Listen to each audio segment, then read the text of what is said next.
The arts and humanities in the second decade of the 21st century might remind one of the three marks of existence in Buddhism.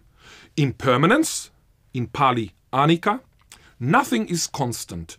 Therefore, attachment to things, which are ipso facto impermanent, is futile and leads to suffering. 2. Suffering, in Pali dukkha.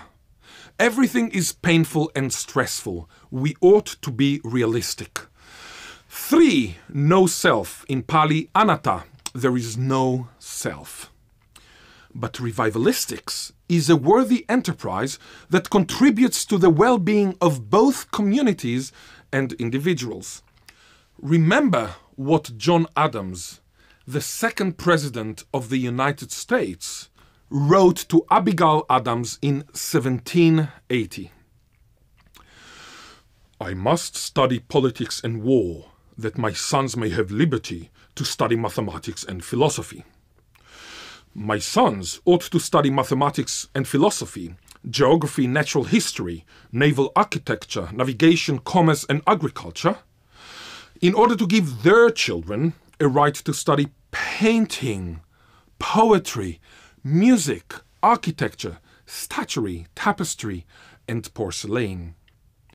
I would add to this third phase: language, heritage, culture, revivalistics. I believe that so far there have been 4 linguistic revolutions. 1. Speaking, more than 70,000 years ago. 2. Writing, approximately 5,200 years ago. 3. Type printing, approximately 1450 in the West, when Johannes Gutenberg develops the first European movable type printing press, enabling mass production of books. But consider also Chinese developments. 4. Technology, talk plus technology, the 20th century to the present digital mass media, CNN, Facebook, Twitter, resulting in big data. I would like to propose that whilst the Industrial Revolution of 1760-1840 turned people from seeking food to seeking things, the technological revolution, from the 20th century to the present, will eventually turn people from seeking things to seeking ideas. Abraham Maslow explored in 1943 the hierarchy of needs in his seminal article entitled A Theory of Human Motivation in Psychological Review 50. Please see the pyramid on your screen. As a result of the search for ideas resulting from the technological revolution, more and more people in the future will go up Maslow's ladder and be interested not just in big houses and speedy cars, but also in heritage, culture, language.